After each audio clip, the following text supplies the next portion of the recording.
Selamat siang Ibu dan Ibu yang saya hormati. Sebelum kita melakukan mediasi, izinkan saya memperkenalkan diri terlebih dahulu. Nama saya Deananda Abdullah Fahmi, SH, MH, selaku mediator yang telah dipilih sebelumnya. Selanjutnya kepada Ibu dan Ibu, saya persilakan untuk memperkenalkan diri terlebih dahulu. Nama saya Amalia Putri Susiati sebagai penggugat. Dan saya perkenalkan, nama saya Sabrina Prisciana sebagai tergugat.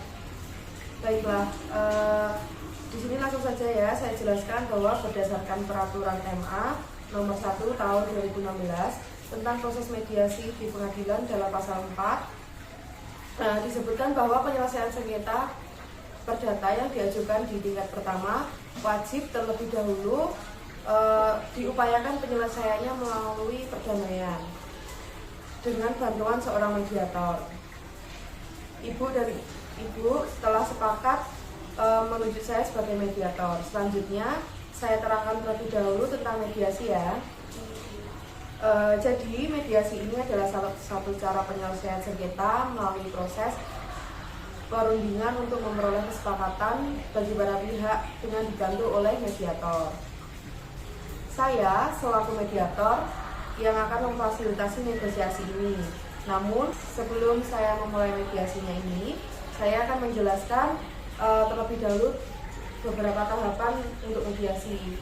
Yakni yang pertama, saya akan mencari kesepahaman awal dari kedua belah pihak. Yang kedua, saya akan menentukan agenda pembicaraan. Yang ketiga, setelah itu kita akan masuk ke dalam tahap negosiasi. Apakah Ibu dan Ibu setuju? Begitu Bu. Baiklah kalau begitu, kita mulai mediasi pagi ini ya Bu. Bagaimana kalau kita mendengar terlebih dahulu keterangan dari penggugat? Apakah pihak penggugat setuju? Saya setuju, Bu. Silakan Bu.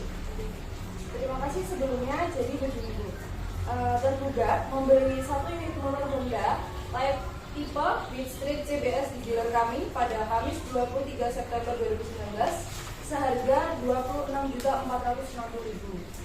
Pembayaran diangsur selama 35 bulan dengan angsuran per bulan sebesar Rp756.000 yang harus dibayarkan tergugat kepada kami paling lambat dilakukan pada tanggal 23 setiap bulannya sampai lunas. Tetapi sejak tanggal 23 September 2021 tergugat tidak pernah lagi melakukan pembayaran angsuran sampai dengan diajukannya gugatan ini. Padahal kami sudah memberikan 3 kali surat somasi, yaitu pada tanggal 24 dan 27 November serta 4 Desember 2024. Sampai sekarang penggugat tidak pernah menunjukkan itikat baiknya, padahal kerugian ini mencapai Rp16.809.560. Baik, berarti Ibu kecewa atas hal tersebut dan ingin pembayarannya segera dilakukan. Betul Bu. Karena tanggung tergugat ini tuh dibilang cukup besar bagi kami. Baiklah, kita telah mendengarkan dari pihak penggugat ya Bu. Selanjutnya saya berikan kesempatan pada pihak tergugat untuk menyampaikan hal-hal yang perlu kita sampaikan. Silakan. Terus terang ya Bu, saya sangat kecewa atas tindakan penggugat yang melaporkan saya. Padahal saya sudah menjelaskan bahwa suami saya itu baru saja PHK. Saya meminta keringanan waktu untuk pembayaran, tapi Ibu malah berbicara kemana-mana. Ibu gak usah mengelak. Saya sudah berkali-kali mencoba menghubungi Ibu, tapi Ibu gak bisa. Bahkan saya udah berkali-kali ke rumah Ibu, tapi tidak ada jawaban dari orang rumah.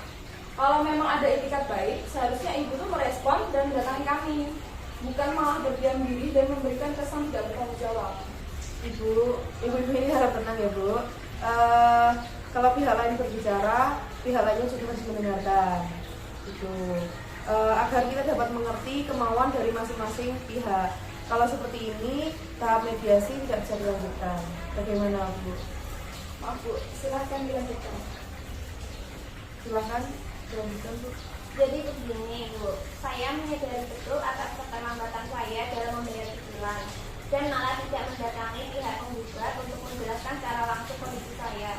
Namun saya juga tidak membenarkan tindakan itu yang melaporkan saya, karena gugatan ini saya merasa nama baik saya itu tercoreng. Padahal dalam kenyataannya saya juga sedang berusaha mencari uang agar segera dapat membayar sisa cicilan saya kepada pihak penggugat, Bu. Baiklah, berarti Ibu merasa di sini bahwa hal ini tidak adil ya Bu ya, karena nama Ibu menjadi tercoreng, padahal Ibu juga sudah mengusahakan untuk membayar kewajiban Ibu, gitu? Betul, Bu. Mengenai hal ini bagaimana tanggapan dari Ibu? Saya sebenarnya tidak ada niatan untuk menjelek-jelekan nama tergugat di depan banyak orang, karena sebelumnya perjanjian di antara kami juga berjalan yang baik. Namun karena itikat buruk yang akhir-akhir ini diberikan tergugat, membuat kesabaran saya habis. Kalau saya tergugat menunjukkan itikat baik, saya tidak akan melakukan hal seperti ini. Baik, jadi Ibu juga tidak menginginkan hal ini terjadi. Benar, Bu. Jika tergugat menunjukkan itikat baik, selanjutnya bagaimana tanggapan dari tergugat? Saya menyadari saya kurang menunjukkan itikat baik saya, dan saya juga ingin segera melakukan kewajiban saya dan menjalin hubungan yang baik kembali dengan pihak penggugat. Baik, setelah saya mendengar penjelasan ini dari Ibu maupun Ibu, saya menemukan bahwa awal dari kesepahaman yaitu yang pertama, penggugat menginginkan agar masalah cepat selesai dan meminta tergugat agar segera melunasi hutangnya. Lalu penggugat dan tergugat menginginkan tetap adanya hubungan baik antara satu sama lain. Benar begitu kan yang Ibu maksud? Benar, Bu. Baik, seperti yang diungkapkan oleh penggugat, bahwa sebelum perkara ini terjadi, penggugat menganggap bahwa tergugat adalah terutang yang dapat dipercaya. Sebaliknya, tergugat menganggap bahwa penggugat adalah pemberi utang yang dapat diajak kerjasama. Kalau boleh saya bertanya, bagaimana kelanjutan hutang piutang tersebut di kemudian hari? Seperti yang sudah saya jelaskan, tergugat harus segera melunasi kekurangannya, karena ini sudah lewat jatuh tempo.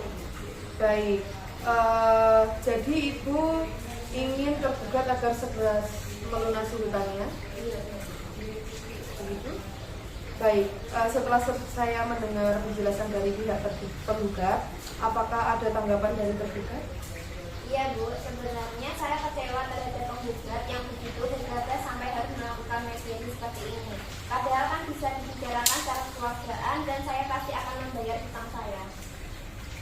Baiklah, dari penjelasan tersebut saya dapat menyimpulkan bahwa tergugat akan membayarkan hutangnya dalam waktu secepatnya dan menjalin hubungan baik kembali dengan Ibu Amalia. Begitu, Ibu? Benar, Bu. Bagaimana penggugat, apakah Anda setuju? Selanjutnya saya akan mempersiapkan kesepakatan perdamaian antara penggugat dan tergugat. Baik, Bu. Untuk kesepakatan perdamaiannya silakan ditandatangani oleh penggugat.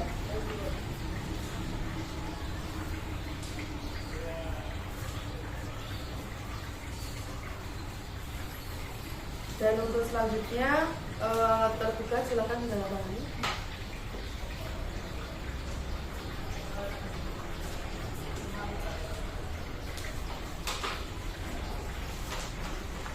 Baik, terima kasih Ibu Amalia dan Ibu Sabina. Proses mediasi ini telah selesai. Alhamdulillah berjalan dengan baik dan lancar dan telah mencapai kesepakatan bersama pihak penggugat dan tergugat. Selanjutnya saya persilakan untuk pihak penggugat dan tergugat berjabat tangan sebagai tanda bahwa mediasi ini telah mencapai perdamaian.